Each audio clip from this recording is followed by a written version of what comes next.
What happens when you make a promise that you can't keep and the entire economy hangs in the balance? The biggest political fight of the year is going to be about the debt ceiling. We have about 6 months to reach an agreement on this until we default on our debt, which would cause a huge recession and probably a global financial crisis. So, 2 countries in the world have a debt ceiling, Denmark and the United States. We've hit ours. That means we can't borrow any more money unless we raise the debt ceiling, which would let us borrow more. Meanwhile, we're still spending more than we take in, and in about 6 months, we won't have enough money to cover our bills, at which point we have a few choices. We could not pay our bills, that's default, or we could raise the debt ceiling to keep borrowing, or we could balance the budget by raising taxes or cutting spending or some combination. Raising the debt ceiling is what we usually do. We did it 3 times in the last presidency. But remember that big speaker fight we had back in January when McCarthy was having a hard time finding the votes to become speaker? Well, one of the promises he made to the holdouts was that he wouldn't ask them to raise the debt ceiling until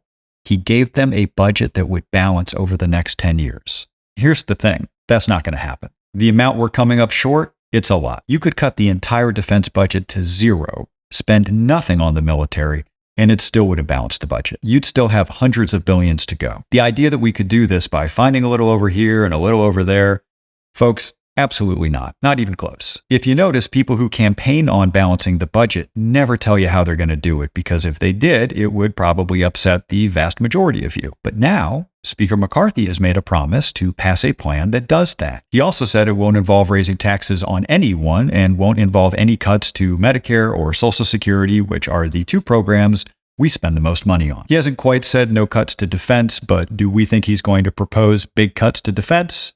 Probably not. So if that's your starting point and you can't touch any of that stuff, then to balance the budget, you would almost have to zero out the entire rest of the budget, everything else we spend money on. Transportation, education, energy, science, environment, housing, border control, air traffic control, healthcare for 40 million children of low-income families. You could eliminate all of that, and you aren't even 2/3 of the way there. So here's where things stand. Speaker McCarthy needed some people in a very difficult moment, so he made them a promise that he won't be able to keep. And the question is, what happens then? Do those people flip out and blow this whole thing up and cause a default, which everyone agrees would be an economic disaster? Or can we sit down and figure this thing out in a way that is at least semi-realistic, preferably as soon as possible?